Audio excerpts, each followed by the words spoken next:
Naku, tama na nga yung pag-inom mo, Ira. Sabi ng kaibigan ni Ira na si Vanessa.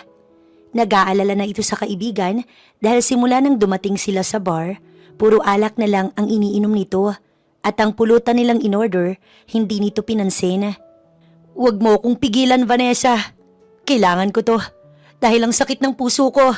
Walang yung lalaki yun. Nauutal na Anya at itinuro ang kanyang puso. Pakiramdam kasi niya ay parang pinipiga ang puso niya dahil sa sakit. Hindi niya inaasahan na ang perfect boyfriend na pinagmamalaki niya ay isa palang cheater. At ano naman ang rason na binigay niya kung bakit niya ginawa yun para lokohin ka? Nakakunot noong tanong ng kaibigan at tinungga ang baso na may lamang alak. Napanguso siya at napayukyuk sa lamesang nasa harap niya. Ang boring ko daw. Palagi ko daw siyang dinedecline sa gusto niya. Hindi naman nasusukat doon ang pag-ibig. Inis nitong banggit. Naaalibadbaran talaga siya kapag naiisip ang nakangising mukha ng dating nobyo. Buti na lang bago sila maghiwalay, nasampal niya ito. Napailing si Vanessa nang marinig nito ang sagot niya. Mga lalaki nga naman, palagi na lang inuuna ang laman sa gitna ng mga hita nila. Wala nang matinong lalaki sa mundo. Ngawa niya, hinampas naman siya ng kaibigan at napangiwi siya sa sakit dahil sa bigat ng kamay at pagkakahampas sa kanya. Araya! Huwag mong lahatin. Matino naman ang boyfriend ko, no? Sadyang mas babae nga lang siya sa akin. Nakataas ang kilay na saad ng kaibigan. Umikot lang ang mata ni Ira. Whatever. Pipili ka na lang kasi ng boyfriend. Yun pang bakla. Hindi pa naman ubos ang lahi ng mga lalaki.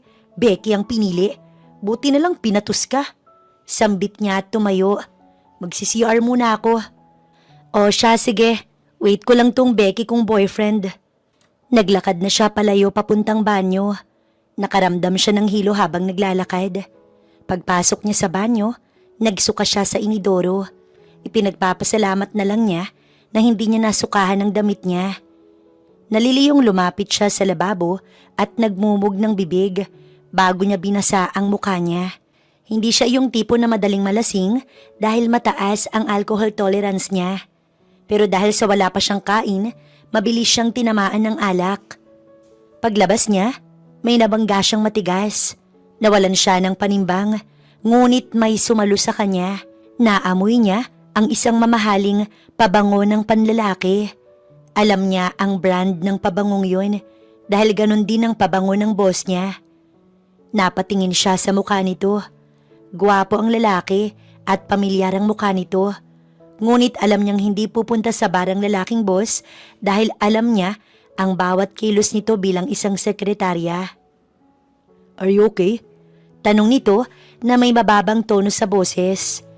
Tila kinilabutan ang buong katawan ni Ira. Gustong gusto niya ang ganoong tipo ng lalaki.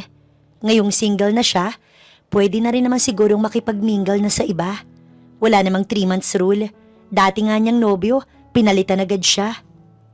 Yes, I'm okay. Thanks for catching me. Malapad ng ngiti ang ibinigay niya. Tinulungan siya nitong makatayo ng maayos.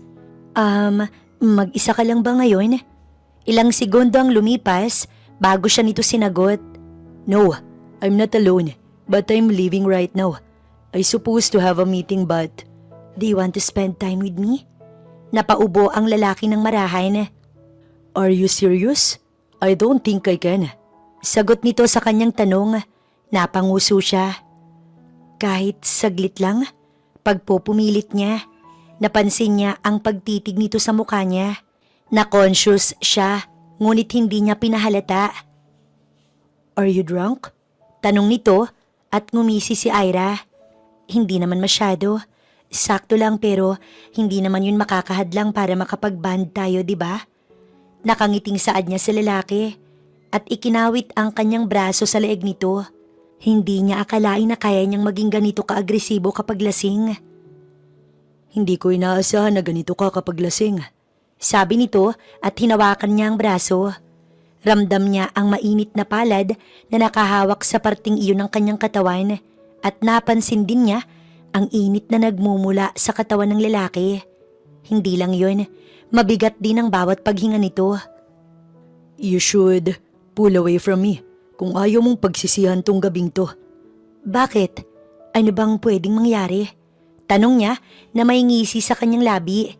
Tinitigan lang siya ng lalaki bago siya nito hinalikan sa labi. Hindi niya inaasahan na gagawin iyon ng lalaki. Pero tinugunan niya ito. Mapusok at walang pagpipigil sa sarili.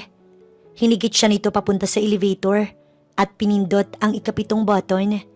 Muli hinalikan siya ng lalaki sa labi at humiwalay para bumulong sa kanyang tenga.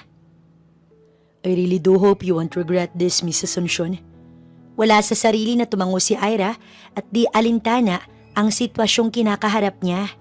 Hindi niya rin napansin ang pagtawag nito sa kanyang apelyido. Sinundan niya ito hanggang sa kwarto at nangyari ang isang gabing magpapabago sa kanyang buhay. Kinabukasan, paggising niya, nananakit ang kanyang ulo at katawan. Napahilot siya ng kanyang sintido at napatingin sa paligid. Nanlaki ang mata niya nang mapagtanto na wala siya sa sarili niyang tinutuluyang apartment. Hala, nasan ako? Bulong niya. Napatingin siya sa kanyang kaliwa at nakita niyang may katabi na siyang lalaki. Nagbalik sa kanyang alaalang nangyari kagabi at napatakip ng bibig. Pagkatapos, napasuklay siya sa buhok niya. Anong ginawa mong babae ka? Kunwari ka pang maghihintay, bumigay ka rin naman. Sa ibang tao pa, baliw ka talaga. Sambit niya sa sarili. Kahit masakit ang kanyang katawan, dahan-dahan siyang tumayo mula sa higaan para pulutin ang kanyang damit na nagkalat sa lapag. Naramdaman niya ang pag-init ng kanyang pisngi dahil sa kung saan nila itinapon ang mga ito sa kwarto. Gayon na rin nang makita niya ang mantsa ng kanyang pagkaberhen sa higaan. Ang huling saplot niya, malapit kung saan nakabaling ang mukha ng kasama niyang lalaki.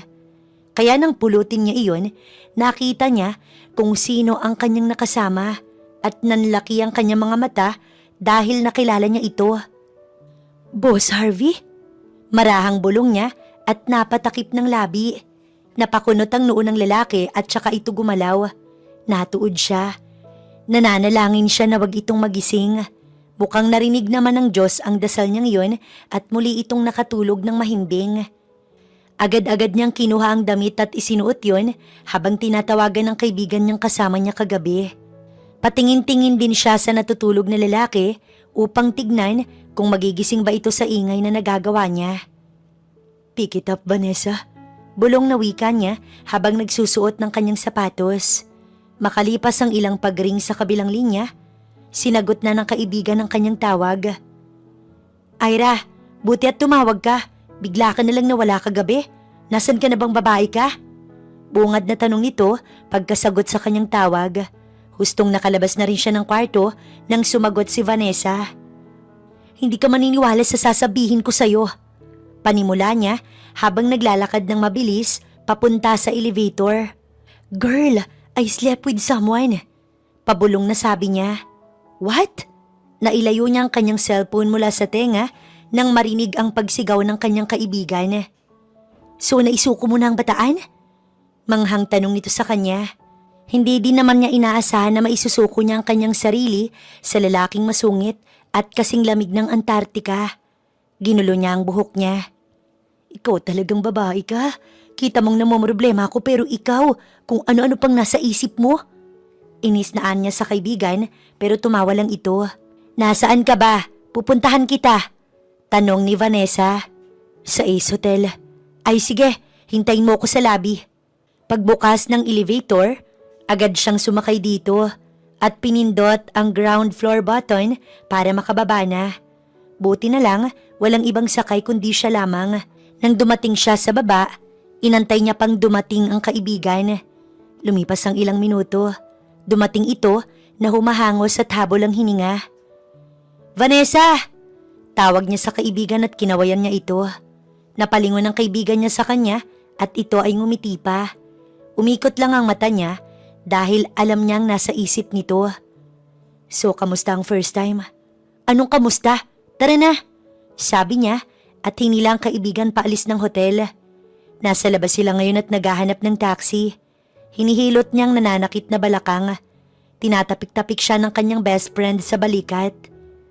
Masakit talaga kapag first time, Day. Hinampas naman ni Ira ang braso nito at napasimangot. Ang tabil talaga ng bunganga mo. So, how was it? Masarap ba? For sure. Gwapo yung kapartner mo kagabi. Kasi kung hindi, walang bataan na matitibag. Nakangising sabi ng kaibigan. Kinurot niya sa tagiliran ng babae. Ewan ko sa'yo. Sabihin mo na. Bakit hindi mo pa aminin? Hindi ko siya kukunin sa'yo. May nabingwit din ako kagabi sa bar, no? Nakangising sambit nito at mukhang excited. Nako, huwag ka nang magtanong. Samahan mo na lang akong magdasal na sana hindi niya maalala na ako ang kasama niya kagabi. Sabi niya, napataas ang kilay ng kaibigan. What? Anong ibig mong sabihin? Kilala mo kung sino ang naka one night stand mo? Napakagatlabi siya at nag-iisip kung sasabihin ba niya dito ang totoo. Tinapik-tapik siya ng kaibigan dahil napansin nito ang kanyang pananahimik. Oy, ano na? Natuod ka na dyan. Hindi mo na itinuloy ang sasabihin mo. Don't tell me you slept with someone you know, but ugly fellow. Binatukan niya ang kaibigan. Baliw ka talaga, no? He's not ugly. It's just that, ang hirap i-explain. Basta, ikukwento ko sa'yo sa susunod. Kailan pa? Baka mamuti ang buhok ko, hindi mo pa na ikukwento. Angal nito sa kanya at inirapan lang siya nito. Day, may pasok pa ako kaya kailangan makauwi na ako. Sabi niya sa kanya. Napakamot ang kaibigan. Pinapunta mo pa ako dito pero wala rin pala akong makukuha sa yung chismis. Ano ba yan? May himig ng pagtatampo ang kanyang tono. Marahan niyang sinabunutan ng kasama. Oo na, ang kasama ko kagabi ay ang boss ko. Ayan, sinabi ko na sa iyo Huwag ka nang umungot dyan. Uy, hindi nga. Totoo? Baka ginujoke mo lang ako O ngayon hindi ka naniniwala sa sinasabi ko. Napailing na lang siya dahil kung kailang sinabi na niya, hindi pa naniwala ang kaibigan. Ang gulo mong kausap, Vanessa. Napatingin si Vanessa sa kanang tenga niya. Girl, nasan yung hikaw mo? Napakapa siya sa kanyang tenga at napansin na wala ang nasabing hikaw. Biglang bumilis ang tibok ng kanyang puso. Naisip niyang baka naiwan niya ito sa kwarto. Napagulo siya ng buhok niya. Mukhang naiwan ko sa kwarto. Ngumisi ang kanyang kaibigan. Wish mo lang na sana hindi niya alam na sa'yo ang hikaw. Nagmamadaling pumasok si Ira sa kumpanya. Nang dumating sa floor kung saan ang office ng kanyang boss na si Harvey, agad niyang nakita ang muka ng kinaiinisan niyang babae na si Stella. Fiancé daw ito ng boss pero mariing itinatanggi ito ng lalaki. Hindi lang yun, stalker din ito ng boss niya. You're late. Agad na sambit nito pagkakita sa kanya. Binigyan niya ito ng isang ngiti. Hindi pa naman po ako late. So, iintayin mo pang dumating ang boss mo? Kaysa ang mauna ka? Nakapamiwang na tanong nito at tinaasan siya ng kilay. Hindi naman ikaw ang boss ko Bakit ka nagrereklamo? Pero tila may tenga ito sa tabi niya dahil tumaas ang tono ng boses nito. Anong sabi mo? May gana ka nang sumagot-sagot ngayon Ngumiti siya ng pilit na nakatingin sa babae. Wala po akong sinasabi, Ma'am Stella. Sa tingin mo bingi ako? Kung ako kay Harvey, matagal na kitang pinatanggal sa trabaho. Inis na nito at tinignan siya mula ulo hanggang paa. Mukha mo pa lang, alam nang may hindi gagawing maganda. Anong ibig nung sabihin dyan, ma'am? Tila nagpintig ang tenga niya dahil sa sinabi ng babae. Inisihan siya nito. Bakit? Totoo naman ang sinabi ko I know that you're seducing my fiancé. Do you think I'm blind? Nakunot-noo siya at napaisip kung ano ang pinagsasasabi nito. Ma'am, defamation yan. I've never done that kind of thing. Ngunit napatigil siya sa pagsasalita nang maalala niyang nangyari kagabi. Dumaan sa kanyang isip na siya ang unang nagpa-cute rito. Tumugon naman ang lalaki, kaya hindi niya masasabing buong kasalanan niyang nangyari. Wala naman siyang balak na mang-agaw ng fiancé. Pero sa pagkakaalam niya, for convenience lang ang kasal na iyon kung matutuloy. Huwag mo kong gawing tanga. Susugurin sana nito pero agad na pinigilan siya ni Carol na receptionist ng kanilang floor. Ma'am please, huwag po kayo mag-iskandalo.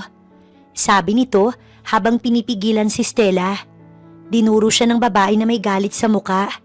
Better not have any bold ideas in your head. or I'll make sure you regret it. Tinalikuran siya nito at pumunta sa opisina ni Harvey. Naiwan silang dalawa sa labas at napasandal na lamang siya sa lamesa ni Carol. Agad siyang napangiwi dahil mukhang sakit sa ulo na naman ang hatid ng babae sa kanya. Ira, mukhang pinag-iinitan ka na naman ni Ma'am Stella. Ani ng kasamahan sa kanya. Huminga siya ng malalim at inilagay ang ilang hibla ng buhok niya na tumatabing sa likod ng kanyang tenga. Palagi namang mainit ang dugo niyan sa kahit na sinong babaeng lumalapit kay Sir Harvey. Baka nga pati lalaki na nakadamit pang babae, aawayin niya. Huwag naman sana na may ma-fire na naman dahil sa kanya. Mag-ingat ka rin sa kanya. Hindi mo alam, baka kung anong gawin niyan sa'yo paglabas mo dito sa company. Paalala sa kanya ng babae. Tumango siya bilang tugon. Narinig niya ang pagsigaw ni Stella mula sa loob. Inuutusan siyang gawan ito ng kape. Napairap na lang siya sa inis at nagpaalam sa kasama na gagawa ng kape ang mukhang wicked stepmother nila. Natawa lang silang pareho sa kanyang biro pero sa isip niya, seryoso siya. Inis na rin siya sa babaeng hindi pa na ikakasal sa may-ari ng kumpanya. Akala mo, ito na ang nagmamay-ari kung umasta. Pumunta siya sa pantry para magtimpla ng inumin ng babae. Naalala niya tuloy ang pambubuli nito sa kanya. May isang araw na dumalaw ito at habang wala ang boss nila, paulit-ulit siya nitong pinagtimpla ng kape. Kung hindi matapang, masyadong matamis. Kung hindi naman matamis, kulang sa coffee creamer. Hahanap at hahanap ang babae ng dahilan para siya'y pahirapan. Natigil lang ito nang dumating si Harvey at pinaalis ang babae. Napabuga siya ng hangin at napailing. Habang naglalagay ng kape sa tasa, nakita niya ang garapon ng asukal at asin. Sumilay ang isang pilyang ideya sa kanyang isipan. Imbis na asukal ang ilagay niya, asin ang ipinalit niya. Natawa siya sa kanyang gagawin. Biglang pumasok si Carol. Ira, nandyan na si Sir. Nagpapatimpla din ng kape. Sabi nito sa kanya. Napatigil siya. Hindi niya akalain na darating kaagad ang boss nila. Iniisip niya kung itutuloy pa ang balak o hindi na. Ngunit naghari sa puso niya na iprank ang babae para makabawi sa pambubuli nito sa kanya. Pagkatapos niyang gumawa ng isa pang kape para sa boss nila, dinala niya na ito sa opisina. Sir, here is your coffee. Sambit niya at inilapag ang kape sa harap ni Harvey. Gayun din ang ginawa niya sa harap ni Stella. Tumayo siya sa tabi na parang wala siyang ginawang masama. Harvey, my dad asked me about the engagement. Panimula ng babae. Kinikilabutan si Ira sa asta ng babae. Dahil bukod sa malagkit ang tingin nito sa lalaki, nagpapakyut pa ito na parang bata. Hinawakan ni Stella ang braso ng boss niya. Agad naman na tinanggal ng lalaki ang pagkakahawak ng babae sa kanya. Pag-iisipan ko, pero hindi lang din naman ako ang napili ng ama mo na maging marriage partner mo. But you're the one I like at alam mo yon, sabi ng babae at ininom ang kape na nasa harapan niya.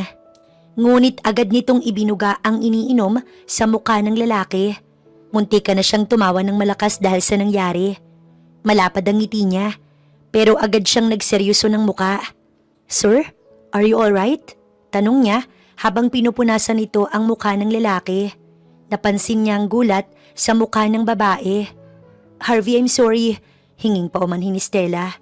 Kinuha nito ang tissue na hawak niya at siya na mismong nagpunas sa mukha ng lalaki. Ngunit pinigilan siya ng lalaki. I think you should leave, Stella. Napatigil ang babae at matalim na tumingin sa kanya. Nagpatay mali siya lang siya. Kunwari hindi niya ito nakikita.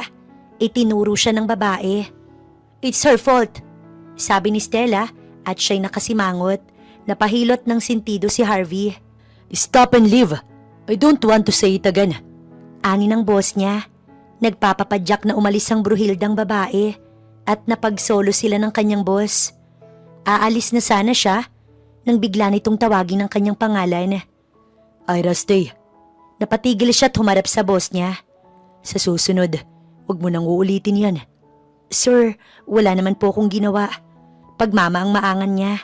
Tinaasan siya ng kilay ng lalaki. Do you think I'm stupid? I know that instead of putting sugar, you put salt in it. Siguraduhin mong magtitino ka dahil sa susunod. Hindi na kita matutulungan. You know, Stella, Mas pag-iinitan ka niya. Tumango siya bilang tugon sa abiso nito sa kanya. Yes sir, I won't do it again. Ngunit bago siya umalis, muli siya nitong tinawag. Ira, aren't you going to tell me something? Napakurap siya at napaisip. Anong ibig sabihin ng tanong ng lalaki sa kanya? Nag-isip siyang mabuti. Hindi naman siguro iyong gabing pagkalimot nila ang ibig nitong sabihin. Agad niyang inalis iyon sa kanyang isipan. Naalala niya ang mga kailangang gawin ng lalaki ng araw ding yun. Sir, you have a meeting with Mr. Cruz at 10 a.m. And after that, you have a meeting with Mr. Saadvera sa La Savo Restaurant in BGC. Tinitigan siya ng lalaki at napailing. Never mind, you can go. Dumaan pa ang ilang mga araw ay pinakikiramdaman niya ang boss na si Harvey. Ngunit gaya ng dati, ganun pa rin ito. Masungit, mainitin ang ulo, minsan mabait, minsan tahimik pero madalas, tulala itong nakatingin sa kanya. Tulala o nakatitig ay pareho lang kay Ira. Mukhang hindi naman naaalala ng lalaki ang nangyari sa kanya. At pabor iyon sa kanyang pagtatrabaho dito. O baka, normal na lang ang one night stand sa katulad niyang mayaman, pogi at bachelor na lalaki kapag nagpupunta kung saang club. Yes, Sir Harvey, meron po kayong sasabihin? Sorry, wala. I mean, meron pero nakakalimutan ko. Okay lang po, sir, kapag naalala niyo na lang. Sagot ni Ira habang nakangiti bago tumalikod. Makalipas ang mahigit 1 buwan, nakaramdam si Ira ng pangangasim ng sikmura. Kaya agad siyang nagpunta ng CR para dumuwal. Naisip niya na baka iyong sashimi na binili niya ang may problema. Dahil wala naman siyang ibang kinain kundi yun. Masyadong ang mahal ang cravings niya kagabi. Nahihilo rin siya kaya pikit matang naglakad siya papunta ulit ng kanyang kama. May usapan silang magkakaibigan na magkikita. Ngunit dahil sa nararamdaman niya, parang hindi niya kayang lumabas. Girl, akala ko hindi ka na makakapunta. Sambit nito, ngumiti siya at niyakap ang kaibigan. Kala ko nga rin sobrang sama ng pakiramdam ko kanina pero okay naman na ako. Sabay silang pumasok ng restaurant. Tuwang-tuwa siya nang makita ang mga kaibigan. Nag-order sila ng mga pagkain. Ngunit hindi siya masyadong kumakain dahil katulad nung umaga, nangangasim na naman ang kanyang sikmura. Napahawak siya sa balikat ni Vanessa. Vanessa, saglit, nasusuka ko. Ay teka, tutulungan kita. Sabi ng kaibigan at tinulungan siyang maglakad papunta sa CR. Dumuwal na naman siya at inilabas ang pagkain na kanyang nakain. Hinimas-himas naman ng kaibigan ng likod niya. Anong nangyayari sa'yo? May sakit ka ba? Huminga muna siya ng malalim bago nagmumog ng tubig at hinarap ang kaibigan. Hindi ko rin alam tong nararamdaman ko. Hindi kaya may stomach bug ako? Ngumisi si Vanessa. Baka hindi stomach bug yan. Pagbibiro ng babae bago manlaki ang mata nito. Babae, kailan ang last na red days mo? Tulirong napaisip siya at nagbilang. Base sa pagbibilang niya, 1 linggo na siyang delayed. Last month ang last red days ko at hindi pa ako nagkakaroon. Hala, di ba regular naman ang menstruation mo? Baka iba na yan. Be, wag kang manakot. Wag mong sabihin na may cyst ako. Gusto ko pang magkaanak, no? Sambit niya sa kaibigan. Napakamot na lang ang babae sa kanyang sinabi. Baliw, hindi yun ang ibig kong sabihin. Hindi cyst ang meron ka kundi iba. Yung lumalaki, be. Huwag kang ang tanga. Alam mong ibig kong sabihin. Inis na sabi ng babae. Lalo siyang kinabahan dahil sa sinabi nito. Sa tingin mo, buntis ako? Tanong niya sa kaibigan. Nagkibit balikat si Vanessa. Hindi natin malalaman kung hindi ka magpapakonsulta. Mas maganda kung pumunta ka ng hospital bukas para malaman mo.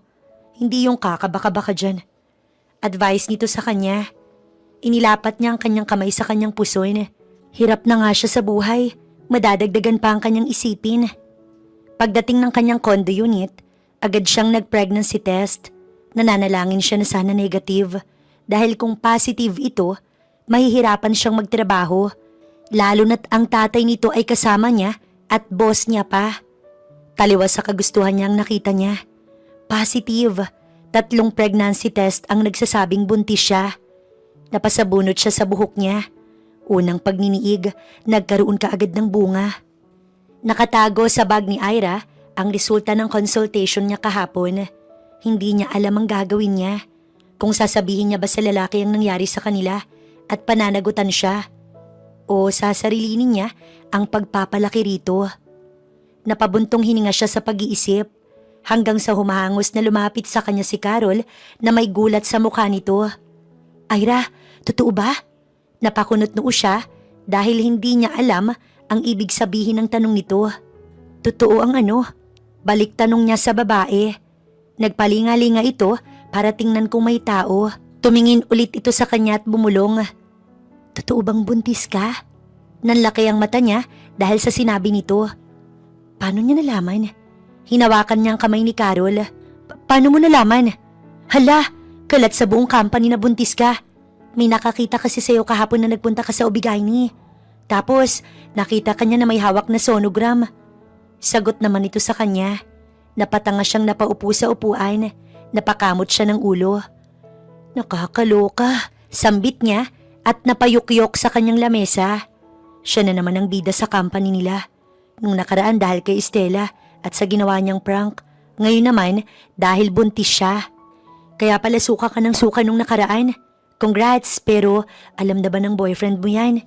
May kuryosidad sa tanong ni Carol. Napabuga siya ng hangin at matipid na ngumiti. Hindi niya alam. Sagot niya. Wala na siyang boyfriend pero mas iingay kapag nalaman nila. Napabuntong hininga na lang siya. Dumating ang kanilang lunch break. Lumapit si Jose sa kanya. Isa sa mga kaklose niyang lalaki at may bali-balita na may gusto daw sa kanya. May pag-aalala sa mukha nito. Ira, ayos ka lang ba? Hindi ka ba nahihirapan sa kalagayan mo? Bungad nito sa kanya nang makalapit. Oo, ayos lang ako. Huwag kang mag-alala. Tumango naman si Jose at huminga ito ng malalim. Ira, kung hindi ka panagutan ng boyfriend mo, handa akong akuin ang responsibilidad niya. Sambit nito. Nagulat siya dahil nakita niyang seryosong mukha nito. So, totoo yung balita na gusto mo ko? Nakakunot noong tanong niya. Napansin niya ang pagpula ng tenga nito. Likas kasing maputi si Jose, chinito at gwapo. Matagal na akong may lihim na pagtingin sa'yo. Hindi lang ako makapag-confess dahil may boyfriend ka at mukhang hindi mo ko napapansin at saka hindi ako makatsyempo. Busy ka palagi at kasama mo si Sir Harvey. Hindi niya alam kung anong sasabihin. Ngunit ayaw naman niyang ipaako sa iba ang pagiging ama dahil hindi naman ito responsibilidad. Salamat Jose pero ayoko naman na maging pabigat lang ako sa'yo. Lalo na't wala namang kinalaman ng anak ko sa'yo. Umiling ang lalaki. Ira, wala namang problema. Gusto ko na tulungan ka at ang anak mo. Basta kapag iniwan ka ng lalaking yun, ako ang bahala sa'yo. Naramdaman ni Ira ang sensiridad ng binata. Sa totoo lang, wala siyang maipipinta sa kasamahan dahil napakabuti nito kahit sa iba. Kung tutuusin, siya rin ang ideal niya sa lalaki. Mabait, maginoo at matulungin. Malaking kabaliktaran ng boss niya na ama ng bata. Palaging bugnutin at nakasimangot. Pasalamat na lang niya na sobrang gwapo ni Harvey. Hindi natalo ang anak niya sa itsura. Pagkatapos kumain sa cafeteria, bumalik na siya ng table niya sa opisina. Tumunog ang intercom. Ira, are you there now? May galit ang tono nito. Napaisip niyang may toyo na naman ito. Agad siyang lumapit para sagutin ang intercom. Yes sir, nandito na ako. Come to my office and make it fast. Napabuntong hininga siya. Napahawak siya sa kanyang tiyan. Sana baby, hindi mo mamana ang pagkabugnuti ng tatay mo. Chill ka lang baby, gaya ni mami. Bulong niya. Pagkatapos ay pumasok siya sa opisina ng boss niya. Ngunit laking gulat niya nang bigla siya nitong ikulong sa pagitan ng mga bisig nito pagpasok niya at malapit ang mukha nila sa isa't isa. Amoy na amoy niyang mabangong pabango nito na gustong gusto niya. Bumilis ang tibok ng kanyang puso. When are you going to tell me, ha? Tanong nito sa mababang boses. Sir, anong ibig niyong sabihin? Ngumisi ang lalaki at inilapat nito ang palad sa tiyan niya. About this, may kumakalat na chismis na buntis ka daw. Kailan mo sasabihin sa akin? Nanlaki ang mata niya. Bakit ko naman sasabihin sa iyo ang tungkol dito? Why? Dahil ako ang ama ng bata, Ira. Hindi mo ba natatandaan na may nangyari sa atin nung isang buwan? Tanong nito sa kanya. Napapikit siya. Hindi niya akalain na natatandaan nito ang gabing yun. Sir, hindi po kayo ang ama ng batang to. Agad niyang sabi. Ngumisi ang binata sa kanyang sinabi. Sasabihin mo ba sa akin na may partner ka noon bago pa may mangyari sa atin? Yan bang sasabihin mo? Tanong nito muli sa kanya. Tumango agad siya bilang tugon. Tinaasan siya nito ng kilay. Do you think I'm a fool? Alam kong ako ang nakauna sa iyo nung may mangyari sa atin. At nakita ko rin ang pruweba ng pagkaberhen mo. Gusto mo bang sabihin ko pa sa iyo kung ano yung sinabi mo sa akin nung gabing yun? Alam kong nakipaghiwalay ka sa manloloko mong boyfriend. O ano, magsisinungaling ka pa? Mula sa bulsa ng lalaki, inilabas nito ang nawawalang hikaw. This is yours, right? Mukhang wala na siyang kawala pa. Hindi niya akalain na sinabi niya sa lalaki ang lahat ng oras na iyon. Itinulak niya palayo ang lalaki sa kanya at hinagod ang kanyang buhok. Wala naman siyang choice kundi sabihin sa lalaki ang totoo. Alam nito ang lahat ng nangyari ng kanilang pagkalimot. Okay, hindi na ako magsisinungaling. Oo, kayo huwag naman ng batang to. Hindi ko naman kayo inuobligang panagutan to or pakasalan ako. Huwag kayo mag-alala. Walang makakaalam na to. Tsaka nga pala, hindi ko alam na kayo ang lalaking kasama ko nung gabi. Nalaman ko lang kinabukasan paggising ko. I know. You completely lost control that night. Nagkibit balikat siya at napabuga ng hangin. At least, hindi niya na kailangan pang mag-isip kung sasabihin ba niya sa lalaki. Dahil ang lalaki na mismo ang nakaalam. Sa tabil ba naman ang bungangan ng mga kasamahan niya? Hindi nga lang niya inakala na natandaan ng lalaki ang nangyari sa kanila.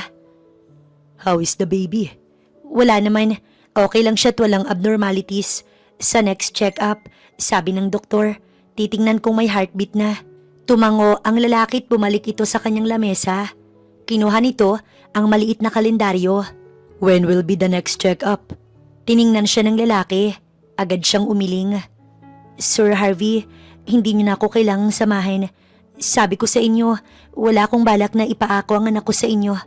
Agad niyang sambit. Napahilot ito ng sintido.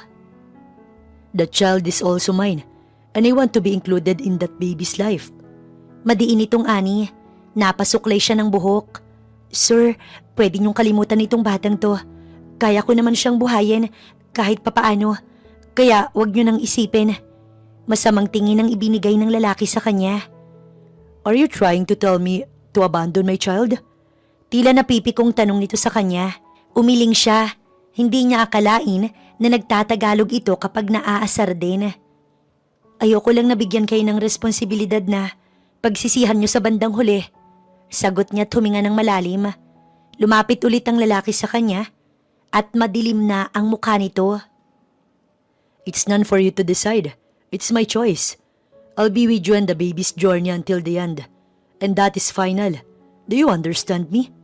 Madiin itong sambit. Tumango naman siya dahil mukhang sigurado na ito at wala nang makakapalit pa ng kanyang desisyon. Pero huwag niyong sabihin na pinilit ko kayo ah. Napahilot ng sintido ang binata. Ang sakit mo sa ulo. Pagpasok ni Ira sa company, nagulat siya dahil may baby products na nakalagay sa lamesa niya. May baby bottles at pacifier. Nagtaka siya kung kanino galing ang mga yon. Lumapit sa kanya si Carol na may ngiti sa labi. Kanina pa nandyan ang baby bottle na yan. Pero kilala ko kung sinong naglagay ng pacifier. Sino? Tanong niya. Mas lumapad ang ngiti ni Carol. Eh di sino pa? Si Jose. Napatango naman siya at tumingin sa pacifier na nasa lamesa. Napatingin naman siya sa baby bottles at nakita niya na may note na nasa ilalim. For our baby, from daddy. Muntik na siyang mabulunan sa nabasa. Kilala niya na kung kanino galing ang mga yon. Sa boss nila galing ang baby bottles. From daddy? Wow, ang sweet naman. Tila kinikilig na sabi ni Carol. Sinundot pa nito ang kanyang tagiliran. Mapapasana all na lang talaga ako, Ira. Ang sweet naman ng boyfriend mo. Boto pa naman sana ako kay Jose. Uy, ikaw talaga? Kung ano nung sinasabi mo. Sambit niya. Nagulat siya nang biglang may nagsalita sa intercom. Ang aga naman yata ng boss niya. Ira, come inside my office. Sabi ni Harvey. Agad naman na pumunta si Ira sa opisina ng binata. Pagkapasok niya, naamoy niya ang mabangong samyu ng pagkain. Nakaramdam tuloy siya ng gutom. Sir, may kailangan po ba kayo? Tanong niya, ngunit hindi niya inaasahan na mag-iingay ang tiyan niya. Pinamulahan siya ng pisngi. Tumingin sa kanyang lalaki at tinulak ang paper bag na nasa lamesa nito. Here, I bought a lot for breakfast. Eat and make sure our baby is well fed.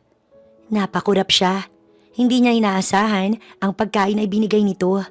Kumain naman siya kanina pero bakit gutom na naman siya? Sir, sigurado po ba kayo dito? Tanong niyang muli. Tumango ang lalaki at hinilot nito ang sentido. Yeah, you can have them. Eat them outside. I can't stand the smell. It make me nauseous. Sagot nito. Napangiti siya dahil sa pagkain kaya hindi na siya tumanggi. Salamat po. May iutos pa po ba kayo sa akin? Iwinasiwas nito ang kamay na nagsasabing wala na siyang kailangan sa kanya. Kaya umalis na din siya. Paglabas niya, napalingon siya sa pintuan ng opisina ng boss niya. Namumutla ito. Hindi kaya may sakit ang lalaki? Nagpa siya siyang bumalik sa upuan niya para kunin ang gamot na nasa drawer. Lumapit naman si Carol sa kanya para magtanong. Anong nangyari? May kailangan ba si Sir? Wala naman pero parang masama ang pakiramdam ni Sir Harvey. Namumutla siya eh. Nahihilot na susuka siya. Uy, parang buntis lang. Hindi kaya babae si Sir at nagpapanggap lang na lalaki? Charot. Nakabungis-ngis na sabi ng babae. Napangiting napailing siya. Baliw ka talaga. Lalaki yon, sigurado ako. Totoo naman ang sinabi niya dahil ito at may pruweba siya sa kanyang tiyan. O baka naman kasi may morning sickness siya. Alam mo na, may naririnig ako sa mga kaibigan ko na kapag ang lalaki may morning sickness, meaning buntis ang partner niya. And take note, gusto nila na sila ang mahirapan instead na yung asawa nila. Uy, hindi kaya buntis si Ma'am Stella? Napatigil siya sa paghahanap at napatingin sa kasamahan.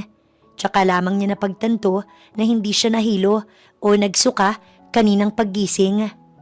Agad niyang chinek ang pagkain at nakita niya na healthy food ang laman nun. Para sa kanya siguro ang pagkain dahil nung nagpunta sila sa doktor para sa kanyang check-up, pinayuhan siya na kumain ng mga pagkain na maganda para sa kanya. Ano sa tingin mo, Ira? Tanong ng babae sa kanya. Nagkibit balikat siya. Hindi naman siguro. Baka masama lang ang pakiramdam niya. O siya, dadalhan ko muna siya ng gamot. Sabi niya at dinala ang biogesic sa opisina ng boss nila. Bumalik siya sa lalaki at nakita niya ang seryosong mukha nito habang nagbabasa ng mga papeles. Sir, eto po ang biogesic. Tiningnan siya ng lalaki at napabuntong hininga. Inabot nito ang hawak niyang gamot at ininom yun. Did you eat already? Don't get starved. Opo, hindi ko gugutumin ang anak ko. Tinaasan siya ng kilay ng lalaki. Ira, our baby. Madiin itong sambit. Talagang seryoso ang lalaki sa bata. Hindi niya lang akalain na bibigyan ito ng pansin ng anak nila. Kalimitan kasi sa mga lalaking kagaya niya na anak mayaman. Madalas, ipinalalaglag ang bata. O kaya naman, bibigyan ng pera at sasabihin na lumayo. Ngunit hindi ganoon ang lalaki na ikinatutuwa naman niya. Seryoso ito na maging bahagi ng buhay ng bata. Tuwing pumapasok si Ira sa kumpanya, madalas niyang nakikita na may kung ano-anong gamit pambata sa kanyang lamesa. Minsan ay magkasabay pang nagbibigay si Jose at Harvey. Madalas naman, salitan silang dalawa. Sinabihan na niya ang dalawa na wag nang magbigay dahil wala na siyang paglagyan ng mga gamit. Ngayon ay kasama niya si Sir Harvey at dinala siya nito sa department store. Hindi niya alam kung bakit sila naroroon. Sir, bakit po pala tayo nandito? We need to buy something. Sagot nito na hindi tumitingin sa kanya. Tumango lang siya at sinundan ng lalaki. Maya-maya, nakarating sila sa bilihan ng mga pambabies. Mukhang alam na niya kung bakit siya dinala ng binata sa mall. Ira, I want you to choose a crib for our baby. Sabi nito habang tinitingnan ng bawat gamit pambata na naroroon. Hindi ba masyadong maaga para mamili ng gamit? Tanong niya dito habang tumitingin-tingin na. Hindi pa man din kasi nila alam kung babae o lalaki ang anak nila. Well, we can get them both if you want. Agad siyang umiling. Sir, alam kong mayaman ka pero kasayangan ng pera yan. Isa lang, okay na yon. Agad niyang sabi. Kung siya lang ay iipunin niya ang pera para sa kinabukasan ng magiging anak nila. I insist, pero kung yan ang nasa isip mo, hindi na ako makikipagtalo. Ngumiti siya at tumango. Hinawakan naman niyang braso nito at siya'y hinila. Dahil anak naman nila ang bibilhan nila, di sila nang mamiling dalawa. Ikaw sir, anong gusto niyo? Tanong naman niya sa lalaki. Tumigil ito sa isang cream-colored na crib na malaki na pwedeng may kasamang matanda sa loob. Ira, when are you going to stop calling me that? Nagulat si Ira sa tanong ng lalaki. Napakamot siya sa ulo. Hindi ba kabastusan na tawagin ko lang kayo sa pangalan niyo? Nakakunot noong sambit niya. We're not at work. O nasa oras ng trabaho. At saka ikaw ang ina ng anak ko. Hindi ka lang basta empleyado ko lang.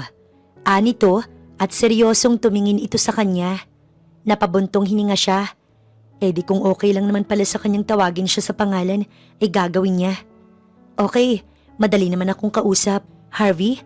Tawag niya sa pangalan ng lalaki. Tipid nang umiti ang lalaki habang nakatingin sa kanya. Yes, Ira? Tila na kuryente siya sa pagbanggit nito sa kanyang pangalan. Iba ang tono nito kumpara sa pagtawag nito sa kanya kapag nagtatrabaho. Naramdaman niya ang pag-init ng kanyang pisngi. Nakapili ka na ba? Tanong niya upang basagin ang tensyon na meron sa kanila. Pilit niyang pinagsasabihan na ginagawa lang ito ng lalaki para sa anak nila.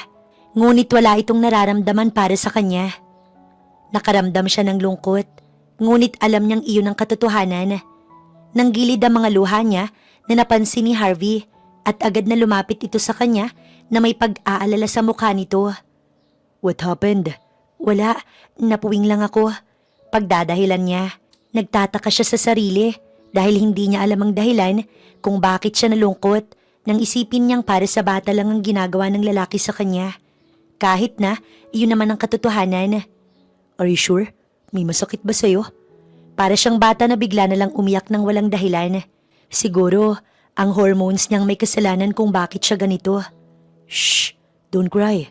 Pag-aalo nito sa kanya at hinagod nito ang likod niya. Masungit man ang boss niya. Ngunit mabait naman ito sa kanya at sa kanyang mga empleyado. Kaya kahit bugnutin ito, ay nakatagal siya. Sorry, kasalanan ng hormones ko to. Pasensya na. I understand. You don't need to apologize. Maliit na bagay. Anito at pinunasan ng luha niya gamit ang hinlalaki nito. Kumislot ang puso niya. Hindi niya inaasahan na muling mabubuhay ang itinago niyang pagkagusto sa lalaki. Agad siyang lumayo sa lalaki at tumungo. If you're feeling okay, let's choose the crib for our baby Cloud. Baby Cloud? Nagtatakang tanong niya. I feel like this child is a boy, so let's call him Cloud. Paano kung babae siya? Di tawagin natin siyang Claudia. Gusto ko ang tunog ng pangalan nila. Ikaw ba? Tiningnan siya ng diretso sa mata. Tumangulang siya. Gusto niya rin ang tunog ng mga pangalan nitong binanggit. Okay lang naman sa akin. Sige, tawagin natin siyang Cloud. Ayan baby, may pangalan ka na. Isa kang ulap. Sambit niya at tumingin sa hindi pa maumbok niyang tiyan. Nakita niya ang pagngiti ng lalaki. Yumuko ito para harapin ang tiyan niya. Yes, baby Cloud. Let's see each other soon, okay? Maging malusog ka sana habang nandyan sa tiyan ng mami mo. Sabi nito at tumingin sa kanya ng diretso sa mata. Hindi niya matagalan ang pagtitig nito. Kaya napatingin siya sa ibang direksyon. Biglang bumilis ang tibok ng puso niya. Kumakabog ito. Ano ba iyong tingin ng lalaki sa kanya? Tila nangungusap ang mga mata nito. Agad niyang inalis sa isipan ang ginawang pagtingin ng binata sa kanya. At agad niya itong hinila para makapamili sila. 3 buwan ang nakalipas nang malaman ni Harvey ang pagdadalang tao ni Ira. At simula nun, palagi silang lumalabas na magkasama. Lumalalim ang paghanga na nararamdaman niya para sa lalaki. Nagsimula na ring lumaki ang tiyan niya at madami nang bumabati sa kanya at kumakantsaw na sila ang magiging ninong at ninang ng anak niya. Hindi na siya tumanggi dahil sila na mismong nagsabi na gusto nilang maging bahagi ng buhay ng anak niya. Madalas na tinatanong rin siya kung kailan ang kasal, ngunit agad din niyang iniiba ang usapan dahil alam niyang walang kasal na magaganap. Tumunog ang cellphone niya at nakita niyang si Harvey ang tumatawag. Agad naman niya itong sinagot. Wala kasi ito sa company nila dahil may kakatagpuin itong kliyente. Ira, kumain ka na ba? Bungad na tanong nito nang sagutin niya. Napatawa siya. Ito kasi palagi ang bungad ng lalaki sa kanya. Parang palagi akong gutom sa'yo. I just want to make sure. Tell me if you crave something. I'll get them for you. Napaisip siya at hinimas ang tiyan niya. Parang gusto ni Bibi Cloud ng honeydew na prutas. Sabi niya't napangiti. Pakiramdam niya tuloy parang asawa niya si Harvey. Kung narinig lang ng kaibigan niyang nasa utak niya, baka binatukan na siya dahil sa pagiging ilusyonada niya. Okay, I'll see you later with your food. Take care. Sabi nito at ibinaba ang tawag. Napangiti siya ng malapad at inilapag ang cellphone sa kanyang lamesa. Napansin niya ang pagsenyas ni Carol sa kanya. Malapad ang ngiti niya na may kasamang pangasar. Babalik na sana siya sa trabaho nang biglang dumating si Stella. Wow! Buntis ka? Bungad nito sa kanya at tinignan siya nito mula ulo hanggang paa. Yan ang napapala ng mga malalanding babae kagaya mo. Imbis na patulan, nginitian niya lang ito. Ma'am, Sir Harvey is not around. Please come back later. At sino ka para paalisin ako, ha? Pagsusungit nito at tinaasan siya ng kilay. Sekretarya ka lang, kaya wala kang karapatan. Sige po, sa loob na lang po kayo ng opisina ni Sir maghintay. Hindi niya na gusto pang makipagtalo dahil siya lang din ang mai-stress. Siya nga pala, narinig ko na iniwan ka ng boyfriend mo dahil nabuntis ka ng ibang lalaki. Ang bastardong batang yan ay kahit na kailan hindi magkakaroon ng ama. Siguro parehas kayo ng nanay mo.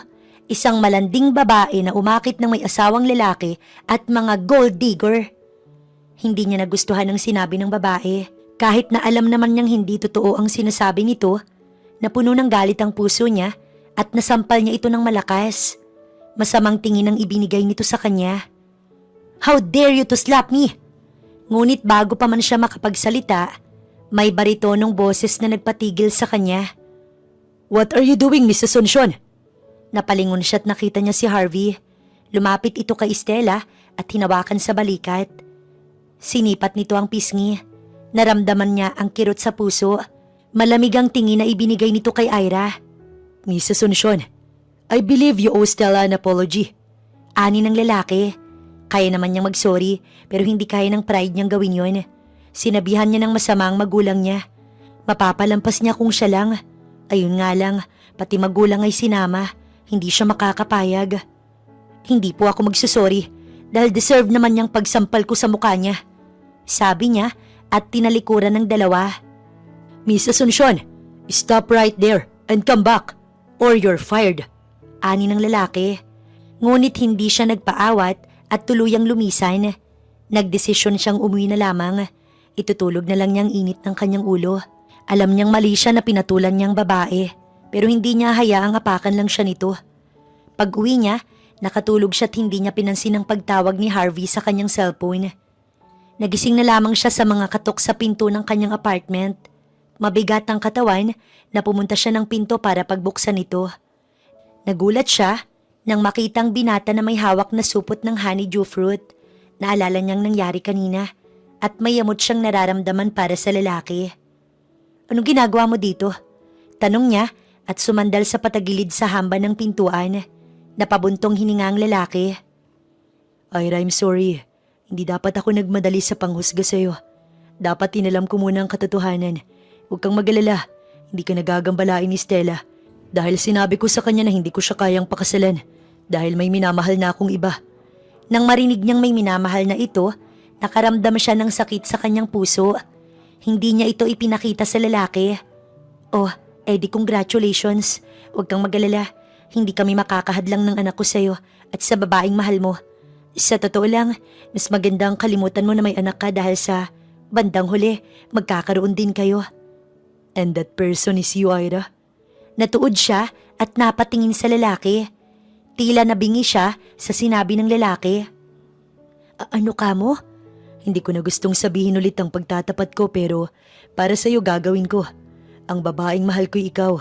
Hindi niya akalain na siya ang babaeng tinutukoy nito. Tila ba may paru-parong nagsasayaw sa tiyan niya. Lasing ka ng gabing yun. Kaya kitang itulak para walang mangyari sa atin. Pero napakapusok mo. At bilang lalaki na may gusto sa'yo, yung pagmamahal ko ang nanalo. Sa maniwala ka o sa hindi, minahal na kita simula pa nung una. Tila hinuhukay ang tiyan niya sa kilig dahil hindi niya akalain na may pagtingin ng lalaki sa kanya. Pinigilan niyang sarili ng umiti. Totoo ba yung sinasabi mo? Baka ginujoke mo lang ako. Nagbuntong hininga ang lalaki. Kung hindi ako seryoso sa'yo, bibigyan lang kita ng pera para alagaan ang anak ko. At hindi ko ipipilit ang sarili ko na maging bahagi ng buhay ng anak natin. Mahal kita, Ira, at gusto kitang pakasalan. Ibinaba nito ang dala at hinawakan ng kamay niya. Tinignan siya nito ng diretso sa mata at makikita ang sensibilidad dito. Malamig ang kamay nito na parang kinakabahan. May isang pilyang ngiti ang sumilay sa kanyang labi. Sige, pag-iisipan ko yung wedding proposal na yan. Pero sa ngayon, nagugutom na si Baby Cloud. Napahagod na lang ng buhok si Harvey at yumuko. Baby Cloud, tulungan mo kong magkaroon ng pogi points kay Mami para matuloy ang kasal namin. Bulong nito sa tiyan niya. Napatawa lang siya sa sinabi ng lalaki. Ipinakita ni Harvey kay Ira na totoo ang nararamdaman nito sa kanya. Nagsimula silang magkaroon ng sikretong relasyon sa company. At wala ni isa sa mga kasamahan niyang may alam na mayroon silang relasyon. Alam ng binata na may nararamdaman si Jose sa kanya. Kaya sinabi nito na tapatin ng lalaki na hindi nito kayang tapatan ang pag-ibig nito. Na ginawa naman niya. Nakita niyang sakit sa mga mata nito, ngunit sabi ng lalaki na iintindihan naman niya. Nung una pa lang naman kasi, alam niya nang wala siyang pag-asa sa kanya. Naging maayos naman ang pag-uusap nila at nanatiling maging magkaibigan. Nagdesisyon ng binata na ipakilala siya sa magulang nito para na rin ipaalam na magkakaapo na sila. Nang dumating sila sa mansyon ng magulang ni Harvey, nakaramdam siya ng kaba at panlalamig ng kamay. Nervous? Tanong nito sa kanya. Tumango siya bilang tugon. Ngayon lang ako nakapasok sa ganito kagandang bahay. Anak, mayaman ka talaga, no? Manghang sambit niya habang tinitignan ng paligid. You could say that, but soon you'll be a part of my family. Sabi nito sa kanya. Iginiya siya ng lalaki papasok sa mansyon. Napansin ni Ira ang hindi magandang tingin ng mga ito sa kanya. Doon pa lang, alam niya nang hindi siya gusto ng mga magulang ng lalaki. Mom and Dad, this is Ira, my girlfriend and the mother of my child. Pagpapakilala ng lalaki sa kanya. Kahit na alam niyang hindi siya gusto ng magulang ng lalaki, binati pa rin niyang mga ito. Hello po, magandang tanghali. Hinarap ni Harvey ang ina. You choose this woman over Stella? Sabi nito sa lalaki. Wala namang maganda sa kanya. Mukha lang niya. Lalo ng background ng pamilya niya. Mom, be nice. Kahit na hindi siya katulad ni Stella na may maganda't mayamang pamilya, mabuting babae pa rin siya.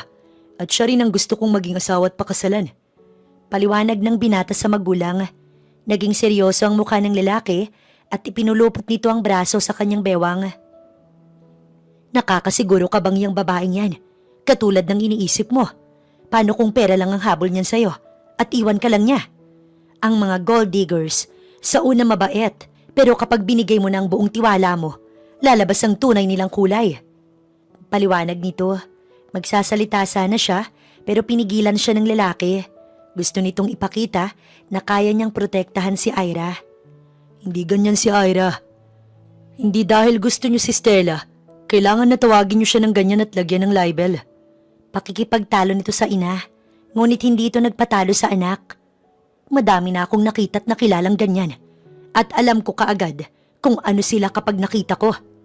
Hinarap siya ng ginang na may matalim na tingin. Kung alam mo kung anong mas makakabuti sa anak namin, iwan mo siya. Naiintindihan mo ba? Ma'am, huwag mo kong piliting gawin to. Pakakasalan ko si Ira kahit walang pagsang-ayon ninyo. Final na sabi ng lalaki sa ina at hinigit siya nito paalis ng bahay. Hindi niya akalain na talagang pinaglalaban siya ng lalaki. Oo, masaya siya dahil ipinapakita nito na mahal siya nito. Ngunit ayaw naman niyang sirain ang relasyon nila bilang pamilya. Hindi siya tuluyang magiging masaya kung ganito ang pamilya ng lalaking mahal niya. Ira, wag mong isipin ang sinabi ng mama ko, okay? Mahal kita At ikaw lang ang babaeng pakakasalan ko kahit anong mangyari. Sabi nito sa kanya at niyakap siya ng mahigpit. Hanggang sa nagkaroon ng problema ang company. Nalaman niya na ang ama ni Harvey ang may kasalanan at parang pinaparusahan ng binata. Lingid sa kaalaman ng lalaki, nakipagkita siya sa mga magulang nito nang tawagan siya ng mga ito. Tingnan mo ang ginawa mo. Lalo mo lang pinahihirapan ng anak ko. Kailan mo ba siya iiwan? Kailangan mo ba ng pera? Sige, bibigyan kita kahit magkano pa yan. Basta iwan mo ang anak ko. Bungad ng ina ni Harvey. May pandidiri din sa mukha nito. You're trying to trick my son into raising another man's child. Napabuntong hininga si Ira at inilabas ang resulta ng paternity test niya. Ipinakita nito sa kanila na ang ama ng anak niya ay ang binata mismo. Si Harvey po ang tunay na ama ng bata. Sige, iiwan ko po ang anak niyo. Tumango ang ina ng binata at inilabas nito ang tseke na naglalaman ng 10 milyon. Here is the check. Leave our son now. Siguro naman kakasya na to para sa inyong mag-ina. Imbis na kunin ang pera, hindi niya ito tinanggap. Seryoso niyang hinarap ang tingin ng ginang. Mahal ko po ang anak ninyo, ma'am. And I don't need your money.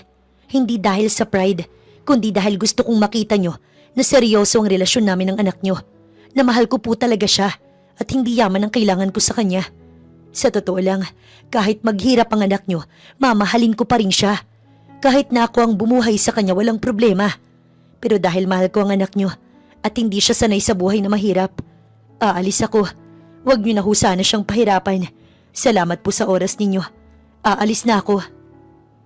Bago pa man sila magsalita ulit, umalis na siya. Kahit mabigat ang puso niya dahil sa desisyon niya, alam niyang mas makakabuti ito para sa lalaki. Nag-file na rin siya ng resignation na matatanggap ng lalaki kinabukasan. At pagkatapos, tinawagan ni Ira si Vanessa. Oh, napatawag ka girl. Kamusta ang pagbubuntis? Hindi niya mapigilan ang mapaiyak nang marinig ang boses ng kaibigan. Oh, bakit ka umiiyak? Vanessa, aalis ako pero hindi ko alam kung saan ako pupunta. Ano bang nangyari? Nagkausap na ba kayo ni Harvey? Meron akong restaurant na sinimulan sa Mindoro. Sa totoo lang, sa susunod na Sabado'y doon ako mamamalagi. Agahan ko na lang ang pagpunta doon, sabay na tayo. At nang gabing yon, umalis silang dalawa papunta ng Mindoro. Ilang beses siyang tinatawagan ng lalaki pero hindi niya ito sinasagot. Dahil kung gagawin niya yon, baka magbago ang kanyang isip at hindi na umalis pa. Sa bandang huli, pinatay niya ang cellphone at itinapon ang SIM card sa dagat. Paalam Harvey, sana maging masaya ka. Sambit niya habang nakatingin sa dagat na bumabaybay papuntang Mindoro. Makalipas ang ilang buwan, kabuanan na ni Ira. Nagtatrabaho siya ngayon bilang isang manager sa restaurant ni Vanessa. Naging maganda naman ang takbo ng negosyo ng kaibigan at sinusuportahan siya nito sa pagbubuntis niya. Nalaman din niyang kambal ang anak niya. Hindi niya akalain na nakajackpot sila ni Harvey at doble pa ang bunga. Habang nagre-record siya ng sales nila kahapon, napatingin siya sa labas at nakita niya ang bulto ng isang lalaki. Nanlaki ang kanyang mga mata.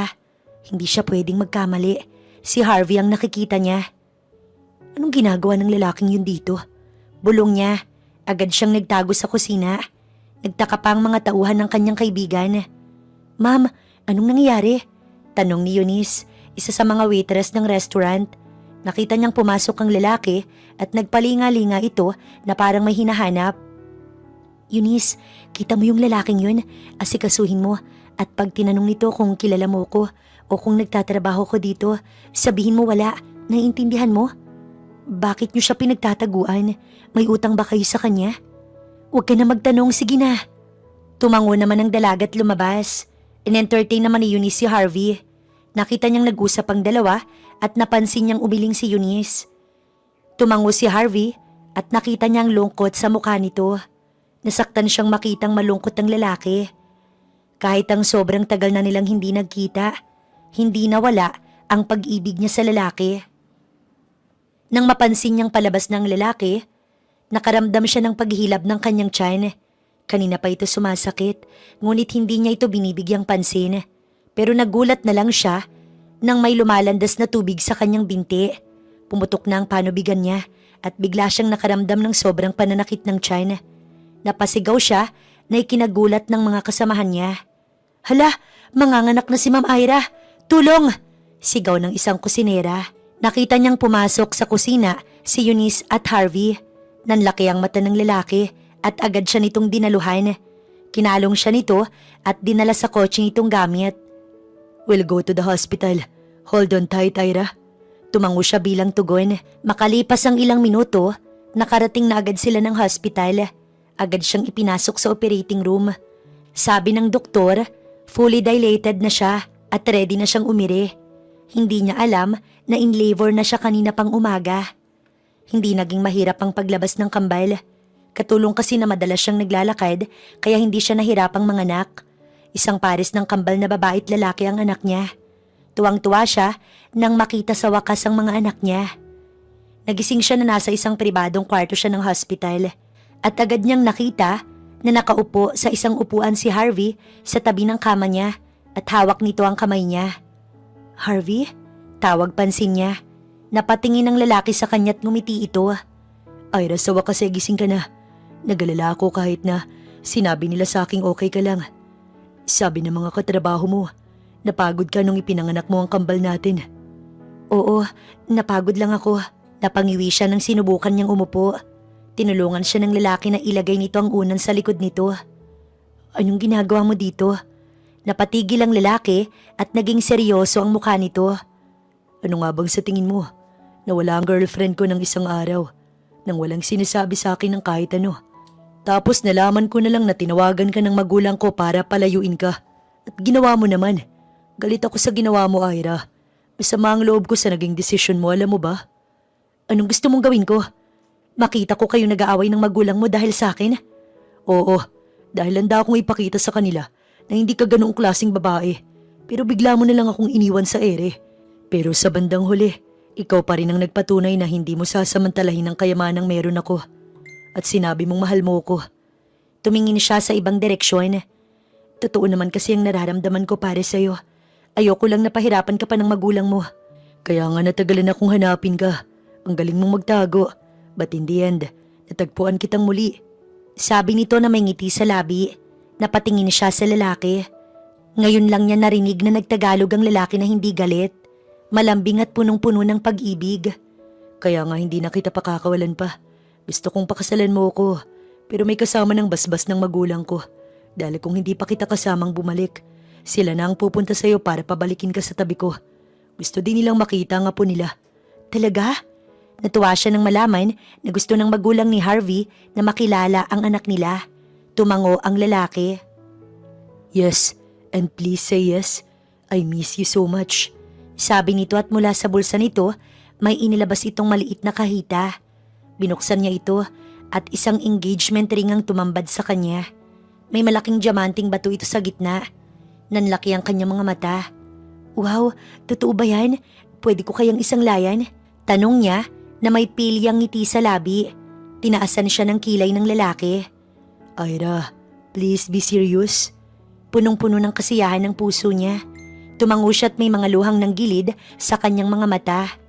Yes, I will marry you. Lumapad ang ngiti ng lalaki at inilagay nito ang singsing sa kanyang palasingsingan. Iyakap siya ng lalaki at hinagkan sa labi. May pananabik at pagmamahal ang iginawad nito sa kanya.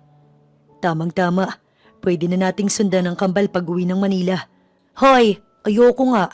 Sabay kurot pa nito sa tagiliran ng dati niyang boss. I love you. Unang beses niyang narinig iyon kay Harvey. Hindi niya malaman kung anong klaseng kilig meron siya ng oras na yon.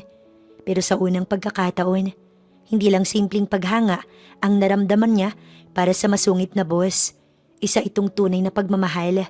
I love you too. Sabay dikit ni Harvey ng kanyang mga labi sa kanyang noo. Napakasarap pakinggan. Halika, uwi na tayo. Bulong pa niya sa tenga ng babae. At isa pang halik ang nagpatahimik sa kanilang mga puso. At dito na po nagtatapos ang pag-ibig ni Ira at Harvey. Maraming salamat. Ako nga po pala si Miss Bibi.